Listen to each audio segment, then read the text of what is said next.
Hey, everybody, Screen Printer Mike. You're rocking out with the Squad Creative podcast on the TSH Network. Bang yeah, bang yeah, bang yeah, bang yeah, bang yeah, bang yeah, bang yeah. What's going on, everybody? It's your guy, C. Paris, man. You're back with another episode of Squad Creative Podcast on the TSH Network. You can follow me at 12 Going Apparel on your social medias. I'm going to let my co-host introduce yourself. And it's your boy Mike T, the second half of Squad Creators Podcast. I'm everywhere, y'all. Follow me on YouTube, TikTok, Instagram, any social media platform out here at Mike T's. And today we are rocking out with, could you please introduce yourself, sir? Screen Printer Mike from TikTok. Peace, everybody. So, Screen Printer Mike, appreciate you for coming out, brother. Can you give us a brief history on who you are and what you do a little bit? I am a lifelong garment embellisher from my teen years to pretty much my whole career. Even in the military, found a way of doing T-shirts, which was a short stint in the late 80s, the Bush years over in the desert. But I have just, I'm someone who fell in love with it and have just continued to, I guess, claw my way through the corporate ladder. And then that gave me opportunities to pick a job and run a shop that I wanted. So that's kind of where I'm at today. I'm running a shop in South Carolina. It's like a five auto shop, all American t-shirt company.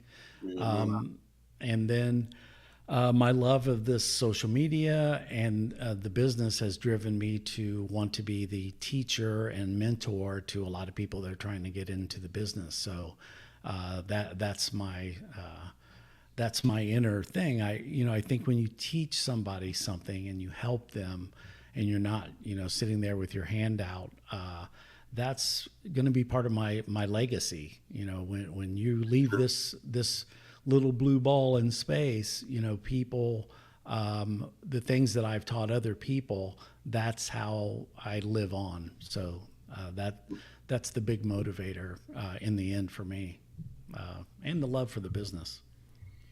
Man, I understand that so well, man. The Squad Creative Podcast is a big part of my legacy as well, man.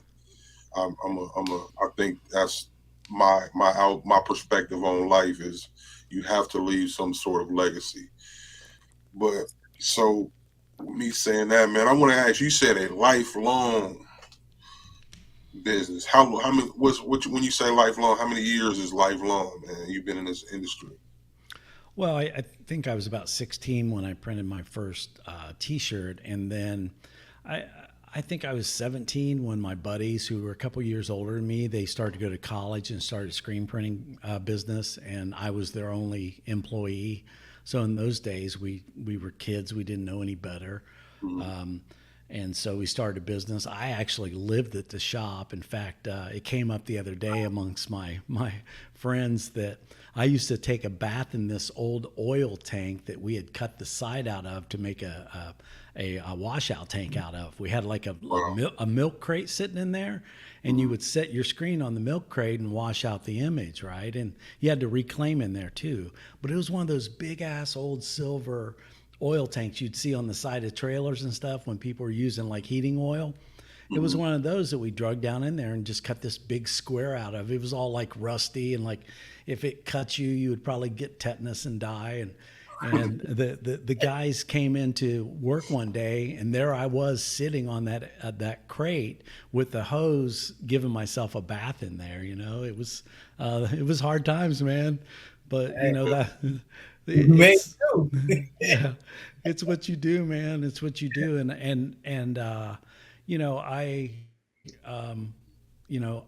good with that. It's good to come from those humble beginnings. And it's probably the best thing I took out of being in the military and being in a war is any challenge that I have today, and there's lots of challenges in this business. You have employees that have trouble. Everybody brings the trouble to the boss, right? So, and I always measure it of when I start feeling sorry for myself or like, oh man, this is a tough situation, it never compares to being in a hole in Iraq during war. So it's a great leveler for me to have that experience, and I'm grateful for having that because it just lets me kind of look back and laugh like, oh well, this isn't bad, you know, this isn't so you know so bad, and it kind of makes you fearless and that's something that you really have to be in this business. You know, there's so many people that are afraid to take a step, and oddly enough, it's the ones that just pull out and run with it sometimes. Those are the worst in business. You know, they just, you know, they're the bull in the china shop because how many times have you ran into people that said like, oh, I watched the TikTok and then I spent, you know, $15,000 the next day, and now it's 6 months later and I'm trying to sell this shit for, you know, $5,000. So it's the people that struggle and the people that really try to learn about the business before they get into it, and those are the people that I have to admit it. I sort of handpick people when I see somebody, and I know they need help or something I could help them with. Those are the people that I, you know, try to reach out to because, you know, I don't have a super amount of time with everything that I've got going on, but those are the people that I try to, you know, save them some time and effort and get them on the right track of wherever they're at, whether it's a technical side or whether they're struggling to find their market. And sometimes being brutally honest, it's just like you have a crappy product. I mean, and I won't tell them that way, but here's a good example is like if you've been in the South, you shouldn't come down here, but if you ever go to the South, and you probably see it all over, but and I call it sort of like the Etsy, you know, the Etsy designs. And I talk about this with my other friends where it just says like live, love, and life, you know, type thing. And it's like, you know, script and then a different script and then another script. That's not, you know, a design. You're not ever going to make a business that thrives on something like that. It's just, it's too easy to duplicate it, and it doesn't have any wheels. And so in our world of selling T-shirts, you have to have something that either fills a need or is cool and different that other people haven't done, or something unique. You have to have an angle.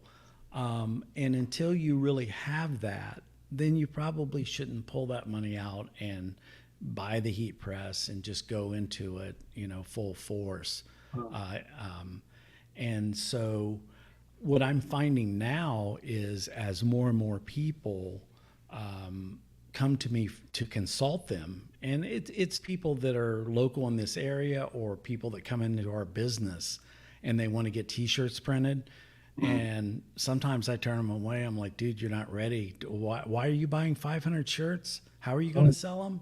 Oh, well, I'm going to build a website. Okay, build the website first and then buy the shirts, okay? Right. Or can I stop you there? Yeah. So I want to ask, so as a businessman, you got to make money. You have to survive. You have overhead and all of that.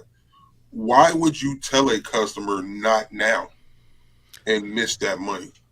Well, because it's for me, you know, like I said, you know, part of the legacy, but there's a business ethics and a business morals. And I think in the end is, you know, and I'm not going to like label it God or karma or anything.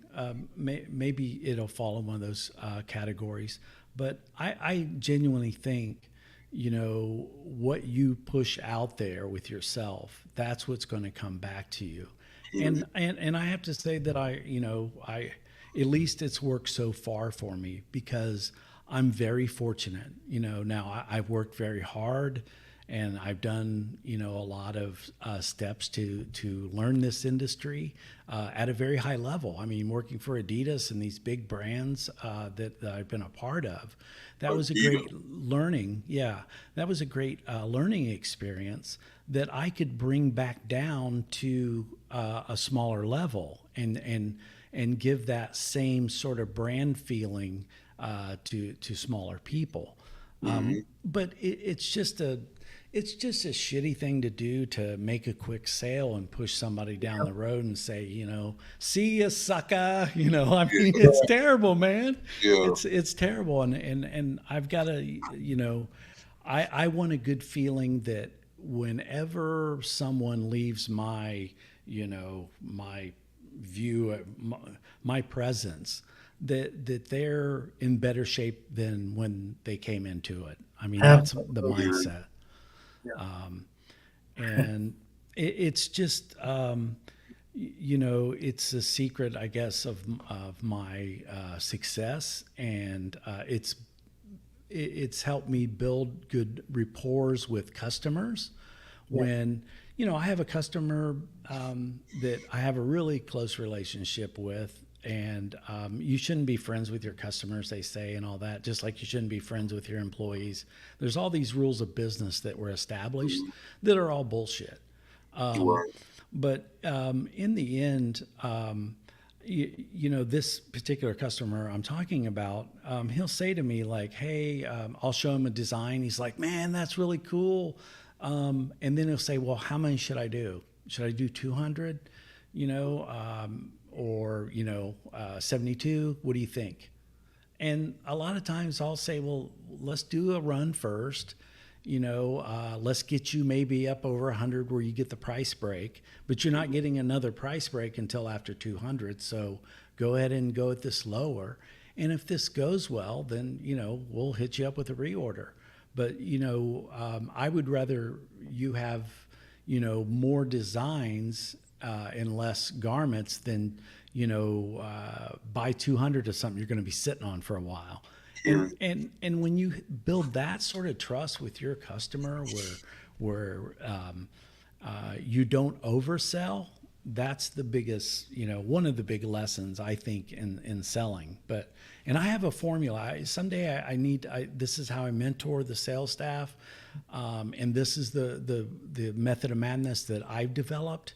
And it's a little bit of body language, because I like selling to people that I can actually see, and it's a little bit of charisma, and then it's just understanding what your customer needs, even if they don't, and then talking them into buying that, because then when they're like, oh yeah, he was right, you know, those pink hats didn't sell worth a damn, I'm glad I only got 6 of them because now I'm giving them away on a freebie thing, right?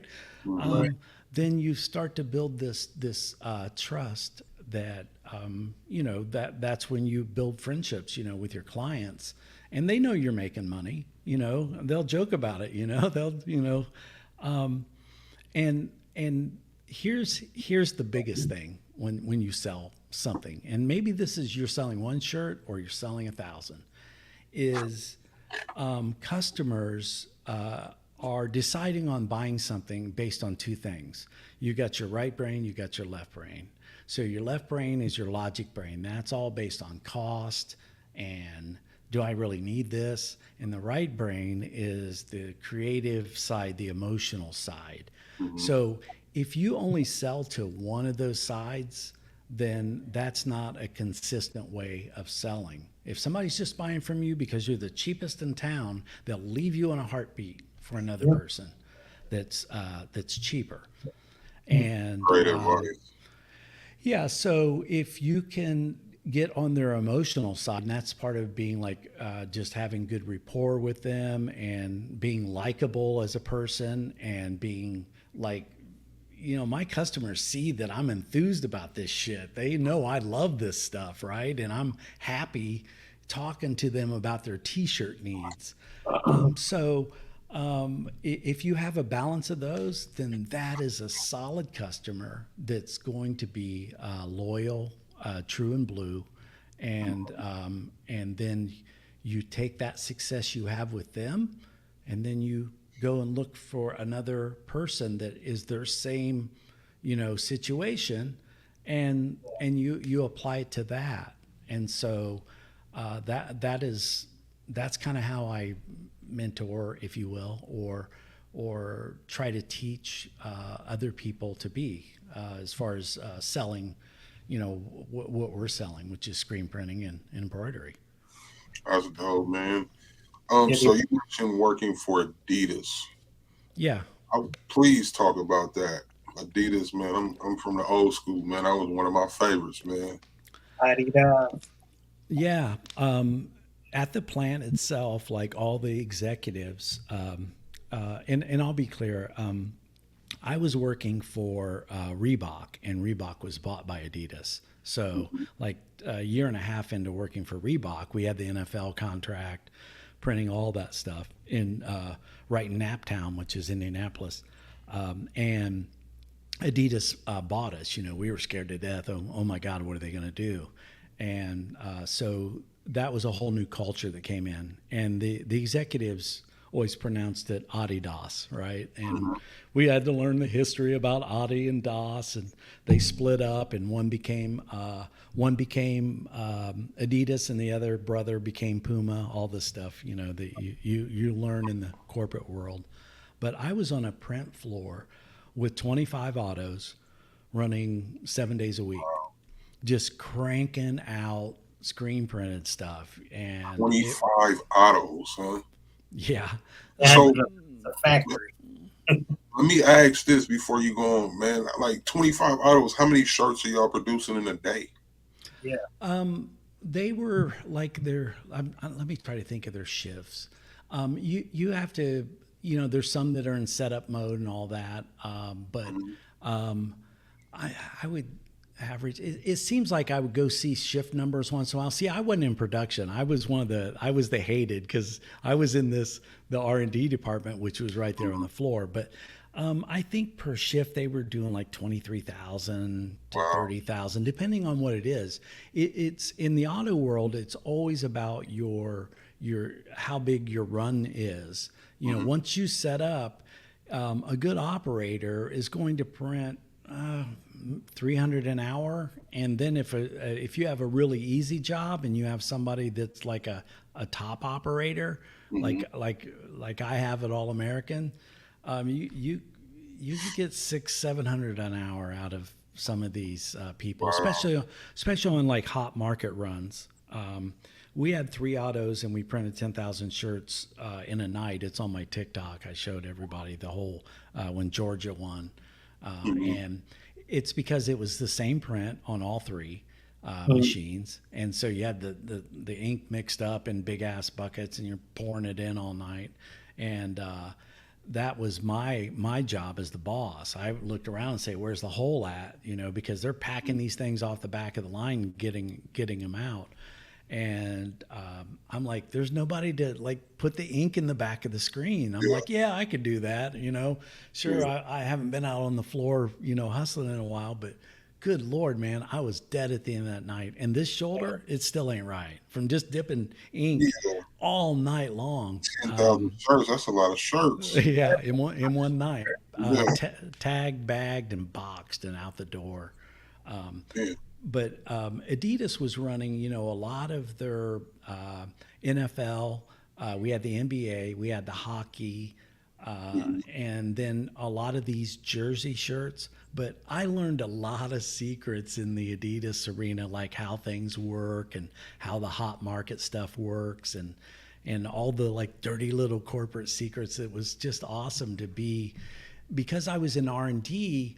My boss was actually a head of collateral, which is include the samples department, and then we ran all the line samples. So my department, Adidas is in all companies, these big companies, they're a year ahead of time. So right now, they just got done running spring 23, maybe last month. and got all their salesman samples printed and shotgun those out all over the United States for the salesmen.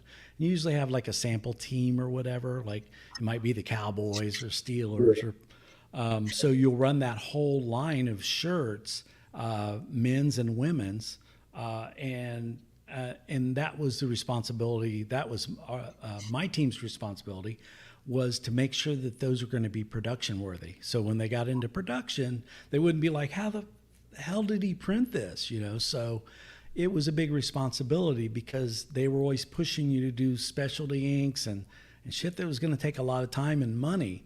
And so there was pushback there. There was give and take where I'm like, look, I can give you one side of a suede, but if we put it on the other side and it goes through the dryer the second time, shit's going to, go bad.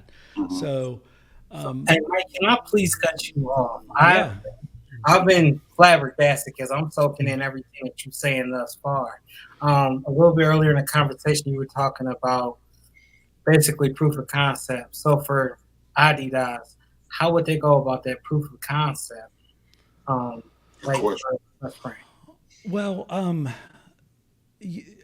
with the program managers, how they would come up with their line or like what they thought was going to sell would be based upon like what sold last year, and a combination with they would actually go shopping. They would go shopping in like New York and all these fancy places, and they'd see what was hot. And they would see what are the hot color palettes, all of those things, because those are the creative people. I am not creative worth a damn. Now, I can do lots of stuff in Illustrator and Photoshop. You might think I'm like this fancy artist, but I can just create something that you say, like, make it look like this. I'm like, okay, and I, do it.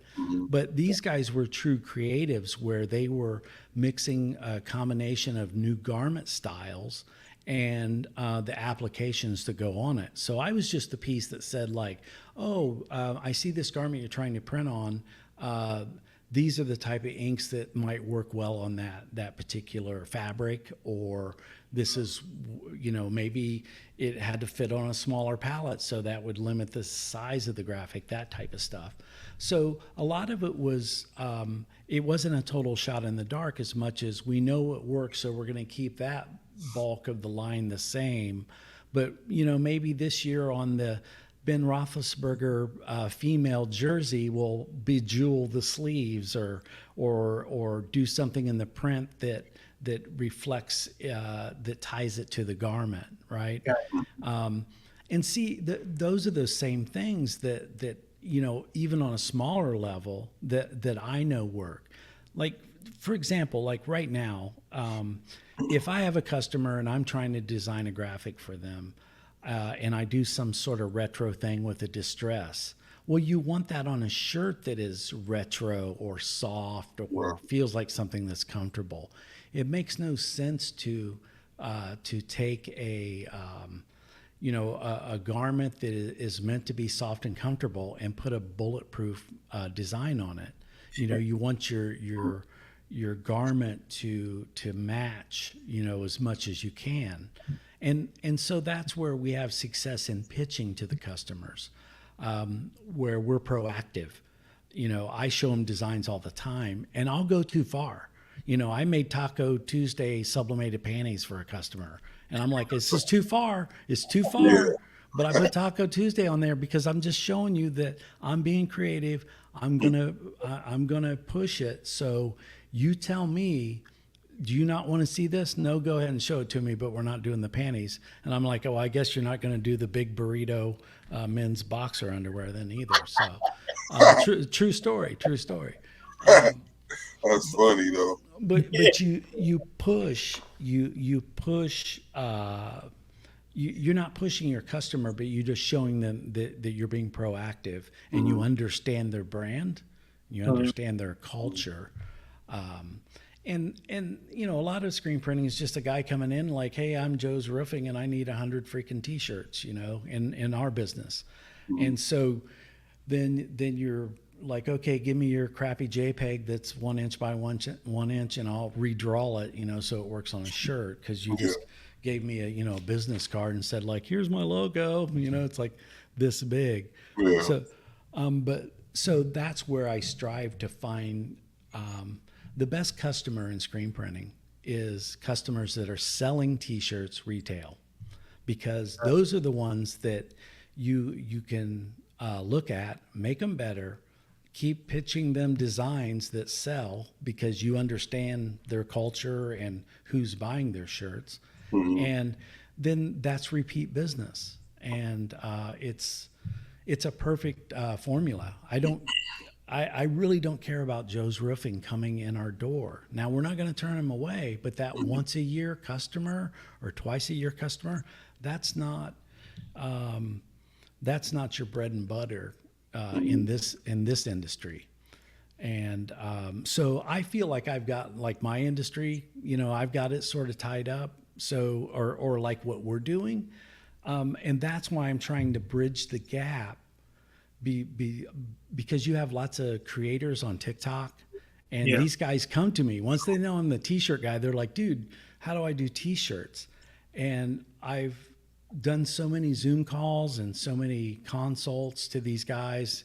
And here's what it is. I call it the trifecta in the merch game is you're either going to get a Shopify site or something and do direct to garment where you don't touch nothing because you're too busy being a creator. That's your thing, right? And you're going to pitch some designs. So if that's what that creator's doing, I'm like, yep, you want to be hands off? You're not going to make any money because they take all the damn money. They're going to give you like $3 off a direct to garment because it's so expensive to run it. But if you're just trying to sell, because people like you because you're, a TikToker and they want to buy your funny thing you said or whatever, then that's great.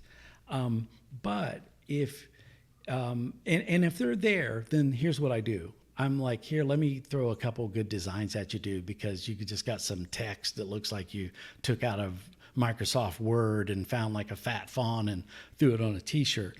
I'm like, let me spice that up for you just a little bit. So that's what I'll do with that client. If someone comes to me and says like, hey, dude, I'm not making shit and I'm selling, 40 or 50 T-shirts a month.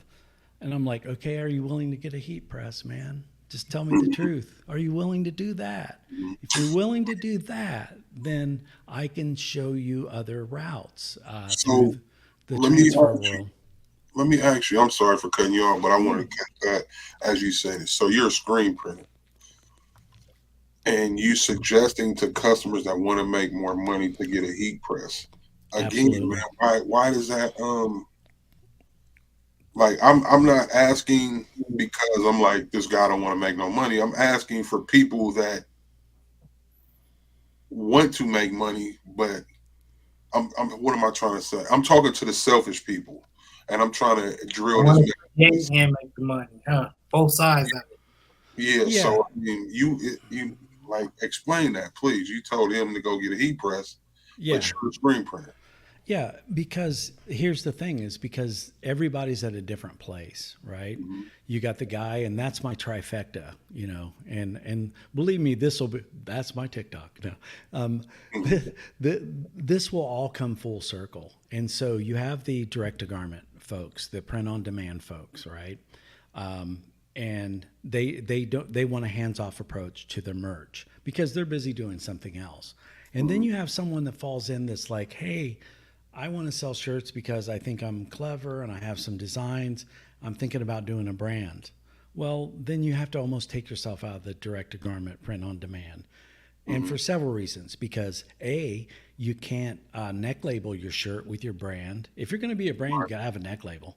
Just it's state law here in South Carolina. You just can't call yourself a brand without having a neck label. That's step one.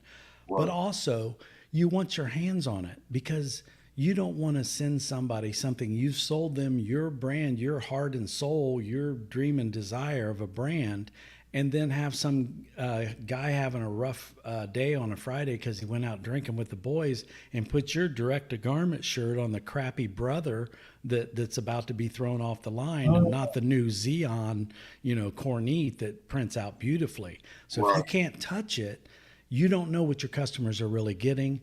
You don't get it. But if you can package it and maybe you wrap it up with burlap string or something, or you throw a sticker in there, or you put a personal note, all those things that bring you to next level, that's where you start to get into the heat press world with direct to film transfers and screen printed transfers. I'm not a big fan of vinyl. I'm just going to be honest with you. It's a reoccurring thing. It's okay. Yeah, the weeding and all that just takes a lot of time, right? So, and there's better technologies. Direct to film should just kill vinyl. No, direct to film will be the death of vinyl because there's no more weeding. There's no more weeding. But that's another story. But see it's going to kill direct to garment too. It's taken a big bite out of it. But anyway, so we're almost at the third one. And so I'll tell people, okay, start here. Maybe you want to start making more money, get yourself a heat press and some other stuff, nice little ship station, ship rush, whatever you got to do, ship the stuff out and do the work if you're going to build a brand. And then when you're getting big enough, then you come to me and buy in bulk and buy screen printing. And then I'll be able to give you stuff like Discharge, which is a no-feel print, and some cool ass, shit that you can't do with the other technologies. So if you mentor someone into that where they build themselves up, who are they going to come to? They're going to come to me because I have built that. Because the truth is that it's very difficult to do a brand. I've seen hundreds of people come to me trying to do a brand, and it's not a lot of it is that they're willing to do all the work and all that, but maybe they're not meeting a need in the market that there's a hole there, or they just didn't, it's not, you have to work it hard and work all the angles. And so I'll always be there to give them advice if they're trying to, do something, even if I'm not making the dollar off of them, because in the end, I know how to get ours, and we're building ours. Slow growth is good growth. Now, if my director watches this, he'll be like, "Damn it, we won a triple last year," that type of stuff. Yeah. But the truth is if you build yourself too fast, you're going to fall over. You're going to topple over. I've seen it happen so many times. People get into business, and then they're like, "Okay, I'm ready to buy an auto now," and I'm like, "Are you? Do you know what the payment on an auto is? Are you ready?" You grow into the next thing because of the need. It makes a sense for you to do it because you're going to get a return on investment based upon what you're selling, right? And that whole I'm not going to throw the vendor under the bus, but I had a vendor tell me the other day, because I'm not into direct garment, like I'm missing the boat and shit. I'm laughing, I'm just like, okay. And the vendor literally said to me, "Mike, if you buy this, it's like the business just comes to you." And I was like, are you freaking kidding? And this is like the biggest vendor of in our industry. And I'm like, that's the pitch you have? No, you buy equipment that either when you have the cash to do it and have no debt, or you buy it when you can prove on paper that you have a return on investment. That's just that is just 101. And this is here's a good example. I don't do direct to film. I'm not going to spend 20 grand to bring direct to film in. And if you walk in our shop and you say you want anything under 3 dozen, I send you down the road, or I tell you where to go, right? Okay. So Merch Studio on TikTok. I don't know if you guys follow Merch Studio, but he's a direct to film guy. He's down in Texas. He's friends with Odyssey. You know, we're starting our own little silent pact or whatever. Yeah. But I'm working with him right now to bring direct to film into our business. So you talk about like I turn away business and all that kind of stuff. It's because I can't serve them well with what I've got.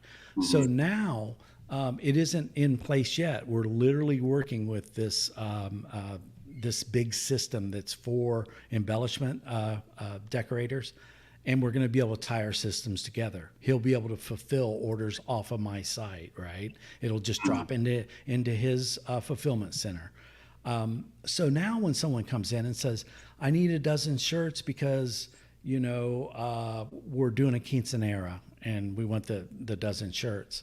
Now I'm just going to direct a film, have him ship them in, take my heat press, because every shop has to have one, state law, and drop in there and heat press that job. And they're going to pay for it. They're going to pay a good price, maybe 14, 15 bucks a shirt. Whatever I decide it needs to be, that it's not a waste of time to have someone doing that. So that's where I see like direct to film, whereas my plan was to do that with direct to garment, but the quality was so terrible and you never knew. One of my first TikToks, I take the same design and send it to 4 different direct to garment fulfillment places, and they come back all different quality. Some were rejects. One was like this big and the other was like this big, and it was the same setup right out of Printify. And that's when I realized, yeah, direct to garment, it's nice if you have your finger on it, but I'm not going to let anybody put their name on my product if I don't have, the final, touch, or understand that, and I have a trust with that person. And you can't get that in the direct to garment business. Because once you put it through a site, it goes off to Never Never Land. You don't know who did it and what state, when. And that's just for textiles. Like stickers and that kind of stuff. Yeah, I've read Bubble. Stickers. I'm like, yeah, it's a buck a piece. But let me ask, man, Supercolor. How do you feel about Supercolor as a long time screen printer? I'll just be honest with you. I haven't used any of their product. I've heard a lot of buzz about them. They've got some, I've read about them, some sort of water-based technology. I don't know if they're actually screen printing water-based and it's supposed to be softer, but I don't have any. If you're listening and you want me to put your shit through the ringer, send me some, because ask Gerald what I did to his transfer from Merch Studio. I took them all through the gamut where I burned the shit, where I just over cured it. And, but that's what you do with R&D. You're going to ruin some shirts. And I'm that guy, I'm that guy that understands like to set boundaries and to find the soft shoulder where your process needs to be on. Doesn't matter what it is. It could be burning screens. I know the 2 seconds difference between overexposure and underexposure in our process because I've taken it to the limits, right? And that's what I do, with products. When I get stuff and I'm trying to develop something for a customer, the invisible ink thing we did, I'm going to take it and put it through the ringer. And then I'll give you an assessment and say like, yeah, they're pretty good. And they have to come in there at price too. Stahl's is about 6 pennies a square inch or something on their direct to film. And that's where I found Gerald at Merch Studio. I watched this guy's TikToks and I'm like, that dude is working his ass off. This dude has spent so many nights in there, like messing with the heads on this Epson head thing where it gets clogged up. I can see it in his face. And, so I said, dude, let's do a FaceTime. Let me talk to you, because then I got the face-to-face. I got to ask questions. I got to see his body language reaction. And so I, have been his partner in crime ever since. Even to the point where people, somebody on TikTok said like, is he paying you, for this? And I'm like, no, he's a friend. We're mutuals. We're going to do business together, because I have screen printing and embroidery. He has direct to film. Let's marry those two things together because I trust you. And that's rare in this industry, is to have someone that that I can put my name on something he's doing. That's why I'm doing the social media is great for that. I mean, TikTok, my other channel that I've abandoned pretty much, it has 92,000 people, and I spent 2 years building that channel, and it was a political social justice channel, if you will. But it allowed me to meet so many great people. It taught me how to understand, if you can understand the algorithm, but also to understand how to serve to the audience, this TikTok audience. And I will tell you in a heartbeat, people think I'm crazy. My wife thinks I'm crazy. She's like, "You're giving this channel away?" And I'm like, "Yes." "Why are you doing that? Just be Screen Printer Mike on your 92,000 channel." And I'm like, "It doesn't work that way. TikTok knows that as a different channel. You can't just, all of a sudden, like you're a race car channel and now you're going to show people how to cook eggs. Shit don't work, right?" So, and it needs to go into the hands of someone that will take it off where I had it and I can go on my merry way, because the 15,000 followers that are following Screen Printer Mike, to be honest with you, I value those more than I did the 90,000, because that was ego, and that was like, oh, I got 40 million views and people like me. I wasn't giving any new information and knowledge and mentoring. And that's why my heart, took me to say, well, gee, I could have another channel and I can teach people this business that I love and make the industry as a whole better. That's what it's about. It's like, if you can steal my customer, then guess what? I've been fucking up. That's straight up, man. That's straight up. So fulfillment for them. Yeah. And so this is how I explain it to, like I said, the ownership, because I guarantee, he's not thrilled that I'm Screen Printer Mike giving away the secrets of the industry. Everybody knows, if you watch enough YouTube videos, you've seen how to code a screen and how to, check for this, all these little different facets. It's how you present it and the little time-saving tricks and knowing that people are at different stages and you're trying to grab them here and just bump them up a little. That's all you're trying to do with a video.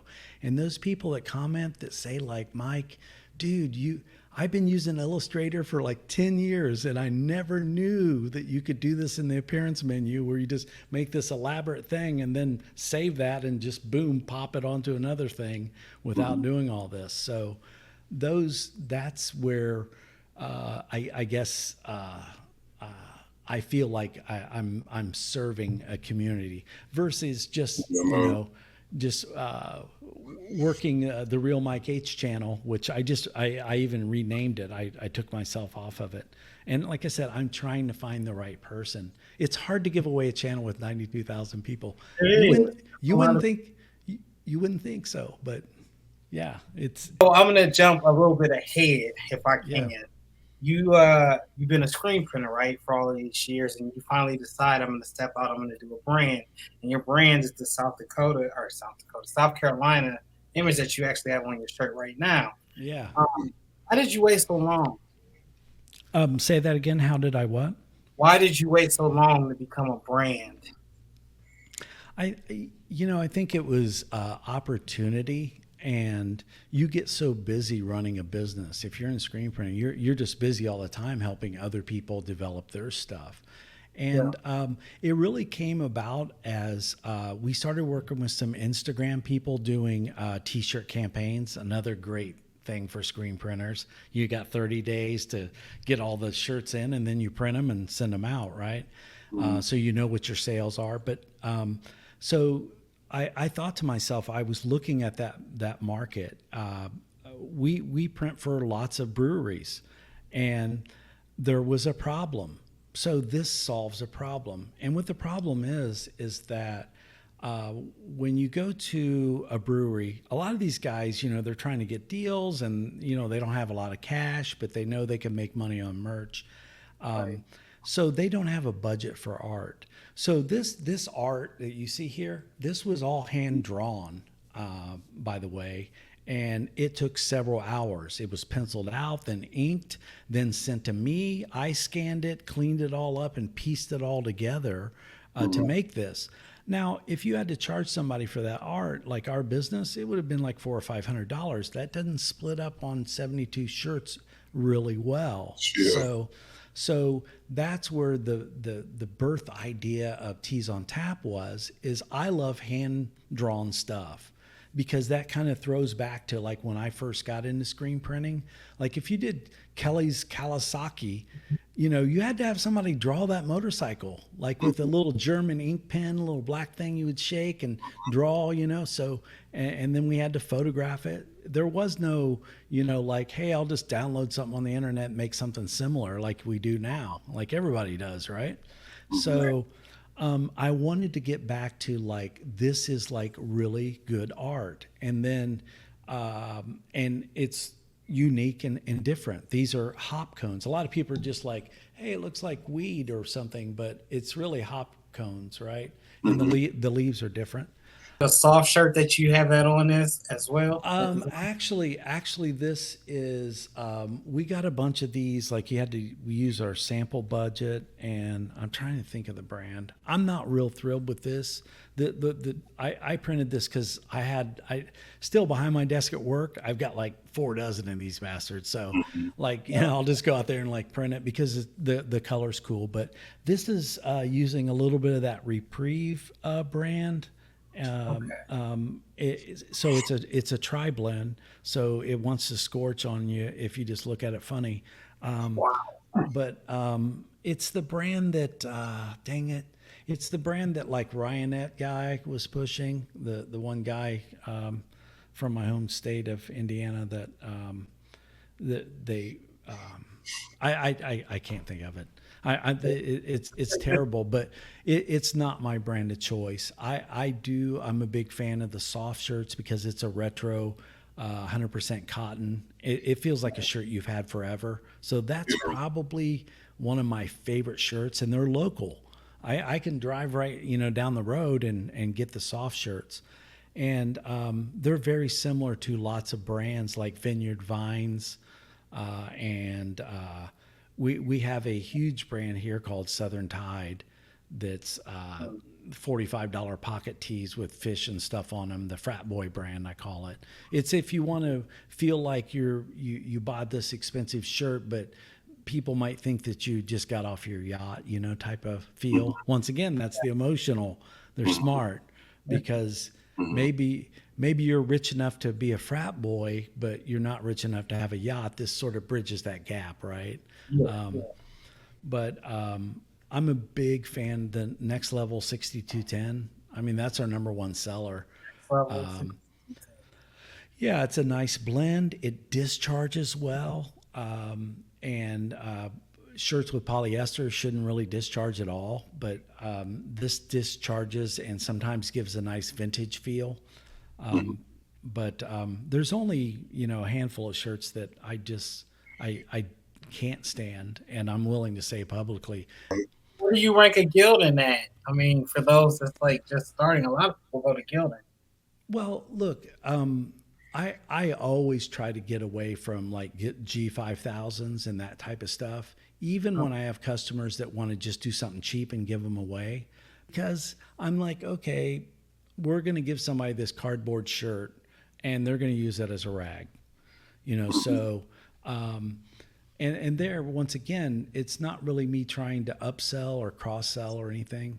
It's just that I know that if you give somebody a shirt or you're trying to do a brand, you want them to have a good feeling about what they wear. So if you're doing a brand, then get yourself a Bella, get yourself a Next Level, get yourself a soft shirt if you like the retro, I've had it on, or I've washed it 100 times type feel. But do that exploration. That's part of the process of you even doing a brand, is getting some samples in. You wear them yourself. You're just like, yeah, I like the feel of this, because that means everything when people put on your brand. And then for some reason they're like, they even on a subconscious level, they're not going to wear the shit because they sweat in it, and it's it makes their shoulders tight here. There's brands that do that. So you constantly, I push people. Like I said, I don't oversell people, but I see what's the use for that, and that's just being a good salesman. When somebody calls in like, oh yeah, I want these shirts. Well, I ask them, well, what are you going to use? What's the context of you getting shirts printed? It's being nosy as hell. Yeah. Oh well, we're having an open house and we want to give T-shirts, and then I give them the pitch. Do you want to give them a cheap T-shirt, or do you want to spend like $1 more and give them a shirt they'll actually wear? And for the love of God, do not put your 800 number on your freaking T-shirt on the back of it. Nobody wants to be your billboard. Yeah. Nobody wants to be your, and we have customers that still do it to this day, and I laugh all the way. I'm like, okay, we tried to talk them out of it, but no one wants to be your billboard. And I've never, in the history, I'm 55 years old, I've never had somebody stop me on the street and say, sir, could you please turn around? I need to get that phone number off of your T-shirt. Yeah, right. Once again, it should be, if I was king, that would be state law. You could not put a phone number on a T-shirt. It just doesn't belong there. But these are the things that you try to impress upon people that you really you want them to win with whatever project they're doing. And if you can talk them into things that will make it better, and then they see that it's better, then they're like, hey, that guy talked us out of making this terrible mistake by giving these T-shirts that we're going to end up in the bucket that you wash your car with. It's a good thing. Man, so you R&D, man, you have a really high IQ in this T-shirt business. Seems like. How did you initially get into the R&D? Yeah, how did I get into the R&D? Yeah. Like specifically, how did I get my job at Adidas? Yeah. Yeah. Well, I have. It's that charisma thing, but I have that. I got a call from a headhunter. We have headhunters in our business that place people in screen printing things, because let's face it, if you can run an automatic screen printing machine and you're good at it and you don't have a job, you don't want one. Because I guarantee you, if tomorrow somebody walked into our shop and said, hey, I can run I can run an M&R press, I'm just like, all right, get back there and start fucking printing right now. I mean, that's literally. So anyway, this headhunter saw my resume on a website and saw the screen printing background, and I was doing art and freelancing for a bunch of screen printers. And I was also a news reporter. I was doing a bunch of just, freelance stuff. So news reporter, and then when I wasn't shooting fires and accidents, I was doing art on my Mac for screen printers. And so I had my resume up. This guy calls me, and he's trying to get more business with Adidas by showing him that at least he can send them qualified candidates. And so he said, Mike, I know it's like, 70 miles from your house, but will you go apply for this job at Adidas? Because I need to show them. And this headhunter was just trying to get an account with them. And And I said, yeah, I'll do it. He's going to buy my gas and lunch. And I'm like, yeah, I've driven by that Adidas plant for years, you know. We actually were in the back end of it. We bought a press off of them and then made like some serious bucks off it back in the day. They were selling off some shit. But I hadn't really been on the floor. So I just wanted to see inside this operation, man. I mean, it was Adidas, right? Yeah, for sure. And so I went and applied for this job. And then when I got in there, I couldn't help myself. I just, started, being Mike, like my wife says, you being Mike, right? And they offered me a pretty nice job in the R&D department because I didn't want to just go back out into production. I had printed for years and, sweat out there and, done a lot of printing. And this was going to be printing, but on a whole new level because you got to experiment with inks and use all the specialty inks. And we did so many cool projects. Dude, my prized possession, and I just moved here to this new place recently, or I'd whip it out on you right now. But my prized possession, now, in all the years I've been screen printing, I have some really cool, like rare shit that we did for shows and some that took 4 or 5 hours to just print a topographical map on a t-shirt that's this freaking thick. I have that. But my prized possession was we had a salesman come to us like in secret and said, hey, I got a project I want you to run. It's 12 reversible Adidas jerseys, and we're going to print White House on the back and 44 on the front. These were for Barack Obama. Oh, wow. Because he played basketball in the White House, right? And I was like, oh, shit. I'm printing this job for the president, so he's going to wear these things, right? So what I did was when I was printing them, I'm like, oops, messed up one. Yeah. I call back to the warehouse. I'm going to need this style. I had to fill out the paperwork and shit. And I literally printed an extra one. I didn't mess up one of them. Printed an extra one, and it sat in my locker until I had earned the biggest favor in the world from my director. Because, like, if you wanted to get something out of Adidas, a director had to sign out. We had a company store, you could buy all kinds of stuff. But I didn't care about any of that crap. I cared about the special stuff I was doing. Yeah. So I would have to get permission from the big wigs. So every time they asked me to do something, because they knew I was the video guy, I shot all the videos at Adidas when Peyton Manning and all those guys won the Super Bowl. I was the one that filmed all of that stuff, anytime somebody come in, portraits of the executives, photography, all of that. They knew me as like the computer geek video production guy. So I used that, I used that clout to just go up one day and just say, hey, I've got this, jersey. I want you to sign out. And that's all I had to put on there was reversible jersey. I said it was an R&D project. And, he like looks at it and signs it and out the door, boom. I got the Barack Obama. Dude, I have it. Oh, man. Fucking, it is my prize possession. I don't, I don't know what to do with it, to be honest with you. Man, frame it and keep on looking at it. You frame it, and that's it. That is correct, man. I honestly, if there was the right scenario, I would auction it off for charity if I thought it would get, a good amount. Because I've held on to this thing. It's sitting in a closet, like hidden away with all my other, and I've got this other print that I did that I just saw when I moved. You like when you move, you go through this whole thing, where you're like seeing shit you never see because it's packed away.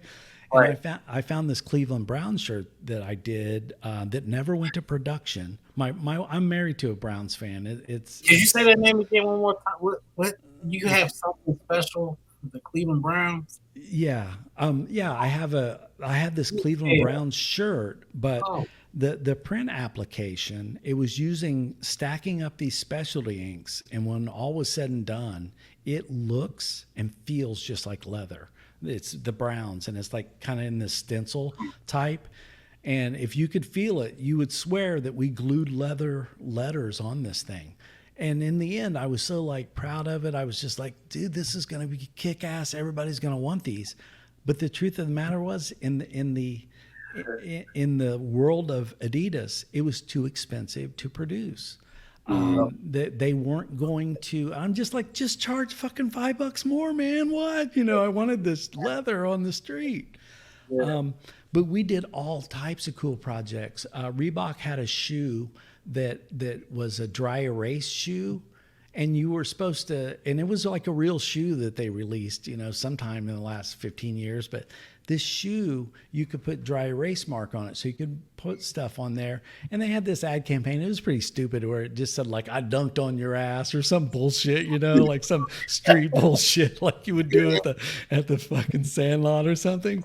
And but they said, "Hey, can you do a T-shirt that we can dry erase on?"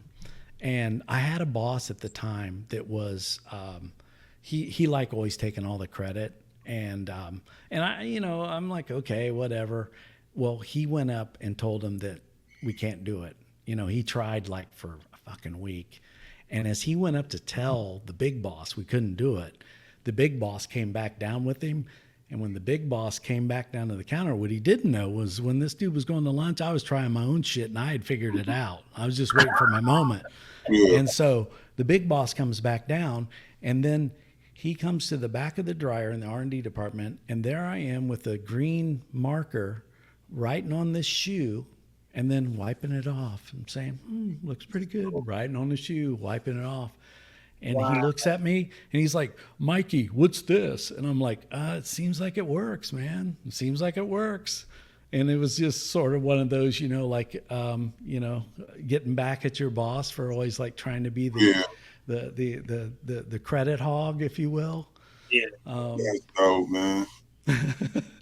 Can I ask you about the prices? So I'm pretty sure prices was drastically different when you started compared to now.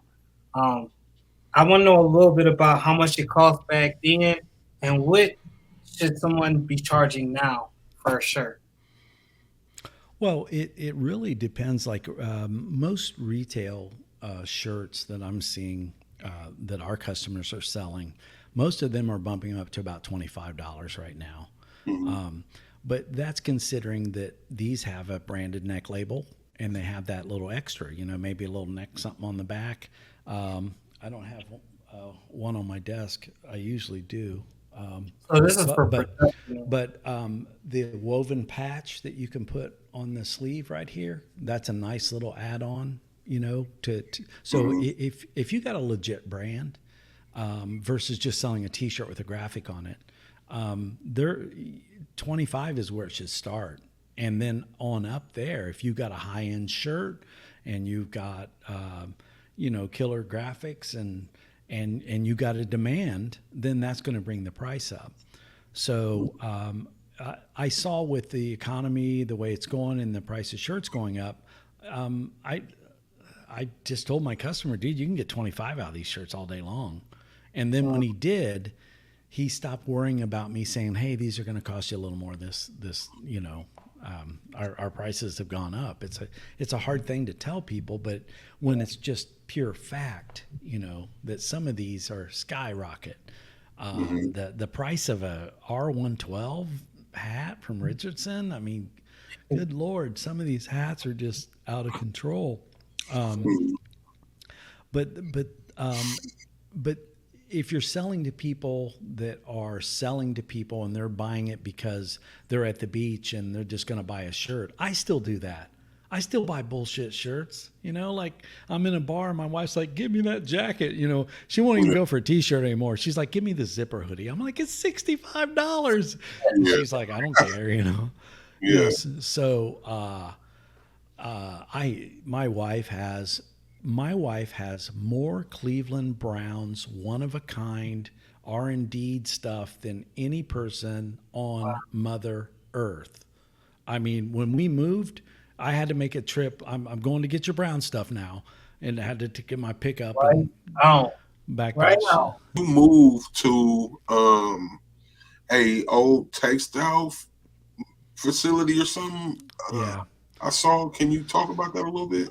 Yeah, this brick you're seeing behind me, this is the old Drayton Mills weaving building. So this floor is tore the hell up. In fact, well, like I've had to nail a couple nails down that would have took a foot off, because I mean, it's finished and like sanded down and stuff, but this is where the production machine sat, and then crossed over there was the sewing building. So you had the sewing and the weaving building. And it's just, I find it's a coincidence, but I like to say it's almost ironic that I'm living where people used to make the textiles. What a lot of people what a lot of people don't know about this business is the South and the cotton production, all of that, that went on for hundreds of years. Yeah. That business all went south to Central America and India and Bangladesh and China. And it went there for one reason and one reason only, and that was corporate greed. They didn't want to pay these people.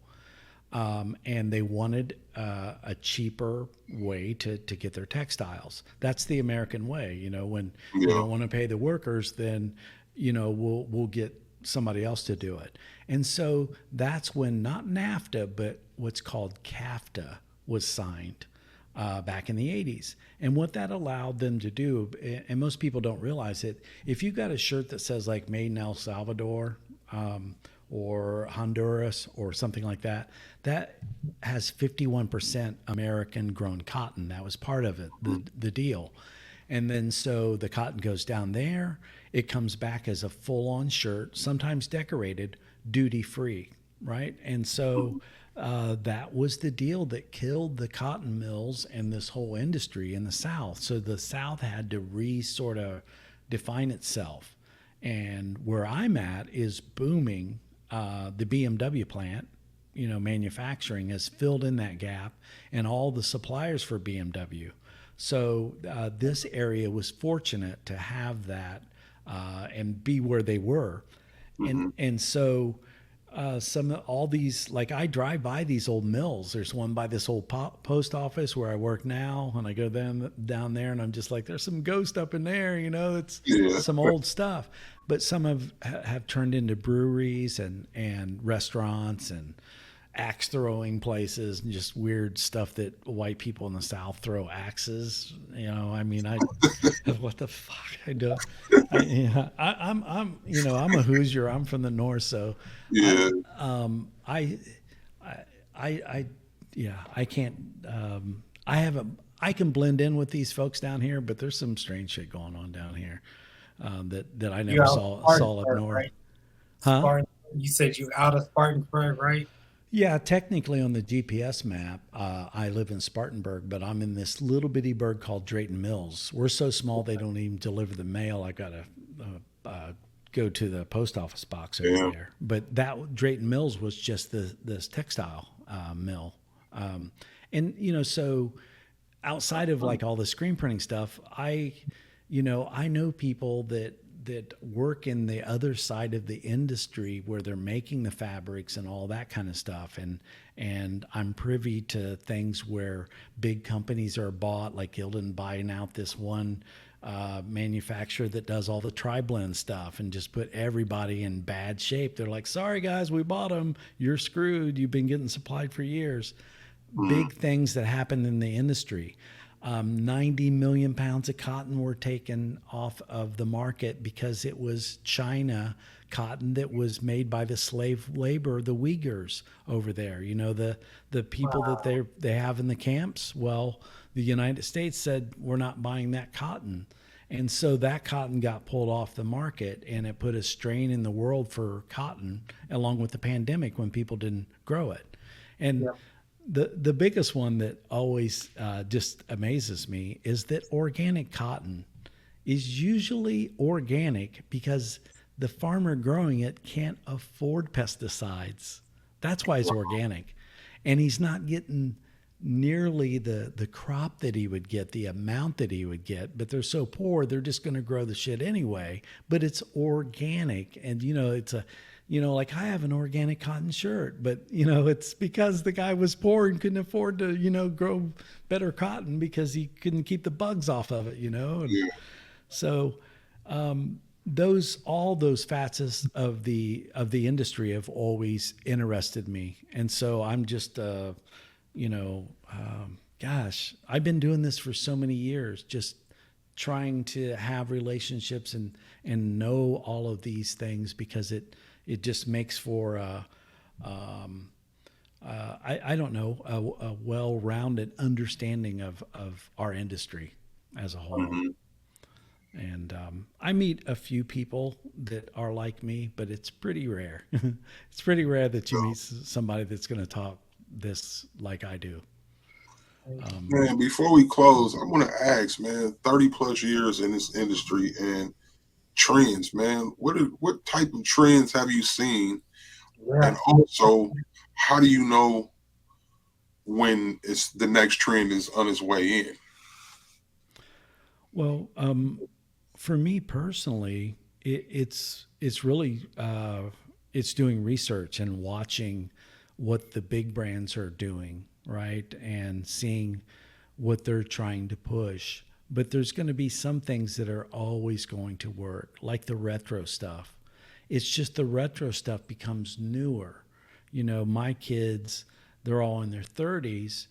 They're more apt to wear a SpongeBob shirt. I got in on the tail end of SpongeBob, Mhm. but I'm going to wear, something that reminds me of my childhood. And Mhm. so I've always loved doing parody sort of designs because it strikes that emotional curve. The Nintendo design I did for Willy Taco, instead of an N, it's a W flipped upside down. And it says Willy Taco 13 because they're from 2013. Mhm. Perfect parody design.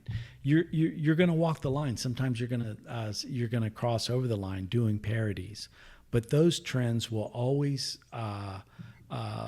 be vogue because people like the retro. They like the retro, remembering when they were a kid. And there's just standards, but the trend that I like, that I'm trying to push myself, is back to real art on shirts. Yeah. Like I can do digital stuff like that Nintendo. It's beautiful, man. But that didn't take any creative talent. That didn't take me like learning how to draw something. But when I see art that I knew an artist spent hours on, and that can be reflected in the shirt, that's where a brand and a feeling and a culture is built. And I think people get the wrong idea. My son's website, he just sells a bunch of shirts that say funny stuff, and I love it because I get to throw him designs. I did the Pillsbury Doughboy and put "He is risen" on it. I love that. I'm like, this is funny as fuck, man. I love that. But Yeah. Yeah. because if you're in this business, you think of stuff that's funny and that's relevant to you, right? And so if it's relevant to you and you're one of those guys that is funny or hip, you already have the mind to create something that someone will gravitate to, and so for me, that art, that's what I'm a fan of, and I want to see come back. Where that wasn't done in Photoshop, boys. This was done by the good old fashioned, hand, and that's because that's how we had to do it in the '80s, right? That's Mhm. you didn't have Max and Procreate and Adobe. I've been using Photoshop since version like 2.5. Yeah. And it may be it may be an ego thing, but I'm fucking Yoda level, dudes. I'm Yoda level on Yoda Adobe. level. Yeah, I put it on my shit. I'm Yoda level. I mean, how could I not be Yoda at this point? Period. And and I continue with it. That's probably the core of me is the art side. Yeah. because and you'll see on my channel what I'm pushing. The TikTok I put out today was getting good collateral. And I don't care if you have to go get, placeit.net, pay that $80 a year so you get those models, but use good collateral. These are lessons that we learned at Adidas and the bigger brands. I was director of embellishment for Delta Apparel, another huge, stock market, traded company, right? Brands, they can do the research. And when you have your brand on a model, it's going to sell better than a flat or what we call a mannequin shot. When it looks like the Invisible Man's wearing a shirt out there, Yeah. Yeah. But believe you me, like at Adidas, there's many times where I had to put that back invisible neck in there because, you have the shot and then you have to reverse it all and make that whole back part, from scratch and warp it all out and stuff. That's what you do, right? Yeah. That's how those silhouettes are made. But when you have it on a human, it sells better. For sure. And that's the research. Now, with that being said, the jury is still out. There's some testing going on right now. I know somebody that's right in the middle of testing with a huge brand, and they're doing one segment of like on the women's side. Like men don't care. You see a dude in the shirt, you're like, yeah, I'm buying that shit, Yeah. But women, when they see a woman, they're like, that bitch is prettier than me. I'm never going to be that pretty. There's an emotional shit going on in there when they see it on a model. So there's tests going on right now. Trust me, I'm telling you, where they're showing the whole model and then they're cutting the model's head off. Right. So just to see which one does better. And I've always found that cutting the female head off on a model shot does better because you don't get that, who's this chick thinks she is modeling this next level shirt, right? Yeah. They can just look at your design, but it's on a human form. And it's a trick that I've used for years. And that's why I push collateral.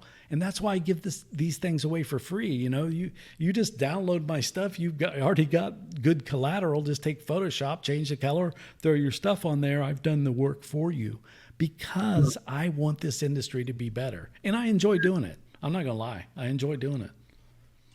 So, man, before we close, man, can you shout out all your socials and where your website and all the good stuff for the people?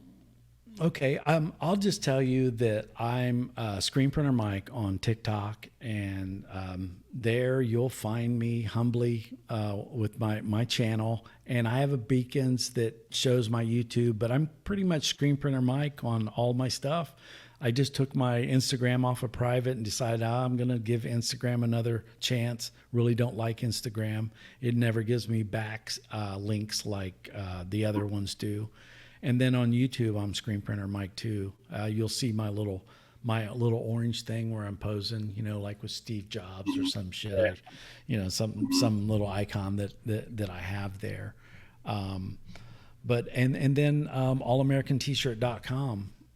That is our home base, and Tees on Tap Clothing Company is this. And when I say I've got a brand, I'm direct selling this. I'm going right to the places. I'm like, look, dudes, I got a portal here you can order your shirts off of directly. But 9 times out of 10, they call me and say, can I just send you the art? I don't want to use your decorator and all that. And I'm like, yeah, just send me the art. I just wanted it out there for people to see. And when I have time, I'll try to grow it. It's sort of like a pet. Tees on Tap Clothing Company. I'm not going to lie, it's sort of a pet project. Yeah. It gets very low priority because I'm doing a ton of collateral all the time for our company and this project that I'm working on. The industry, Next Level, Bella, shame on all you guys. Your collateral that goes into these online decorators, they are absolutely terrible. You are the worst. I mean, you have all this great stuff. You pay for models, hundreds of thousands of dollars, but they're silhouetted mannequin shots, they're all over the place. Yeah. And when you have a decorator, that's a static thing. And they have it where it jumps all over the place. So it's just absolutely terrible. And I write to these people and tell them, like, I know a dude that can do this, I know somebody can fix this for you. So I'm doing a lot of collateral for our site because I'm just redoing all of the offerings that I want for our customers. I don't want them to come pick a 6210, and when they pick maroon, it goes from a silhouette to a guy like this, and they're like, my design don't fit on there. Right. So I'm taking that stuff in the hands, and along the way, I'm giving these as I do them. You'll see all my stuff's free. I'm not selling anything. I'm probably crazy, but I'm doing all right, and Dope, man. We greatly appreciate you coming on to the show, sharing your wisdom and your experiences throughout the last 30, 35 years, even serving for the country. I Salute to you. appreciate that. I needed to say that, get that out. I appreciate you guys inviting me on here. I love this. I was thrilled that you guys asked me to be on here. I'm just like, this is great, man. And the last thing is like, I have to pick and choose a lot because there's lots of, mouths saying like, Mike, and, I do have to say no to some things. So anybody that's watching this, and if I've ever had to say like, no, I can't do that. Sometimes it isn't that I didn't want to. It's just I know it won't fit within the purview of what I'm doing.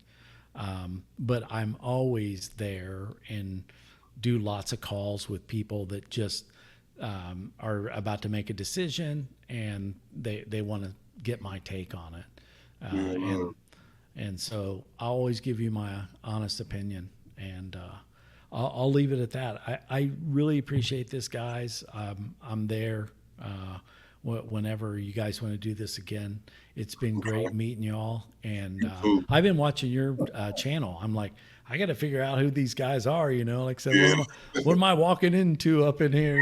I think a lot of folks are by that, but you know what? We are here to provide a voice for the community, and I believe all the stories and the different guests that we have had on the show, past to present, has always brought value. And here I am, I'm the old school guy that's finally saying like, okay, I'm going to dedicate some time to, doing this, for real, the screen printer mic for real. So, for sure. We're all on a journey, man. And I'm glad to be cross paths with you guys, and we'll do this again soon. For sure. Thank you, man. Yes. So we've been sitting with and speaking with screen printer Mike. As I was stating before, 35 years in the business, screen printing industry. He's seen the ups, the downs. He's traveled. He's had opportunities unlike anyone else that we have ever spoke to. And he's shared wisdom and journey with us. And we are greatly appreciative of it. And I can't wait to do part 2. Yeah, man. Thank you, Screen Printer Mike, man. If y'all haven't, shout out your socials and stuff one more time as we close. Just catch up with me at Screen Printer Mike on TikTok, and I got that Beacons link. You can find me. I'm out there. If you really want me, you'll find me. Yeah, man. Thank you again, brother. We will see y'all next time. Yeah, thanks, man. Peace. It's been great.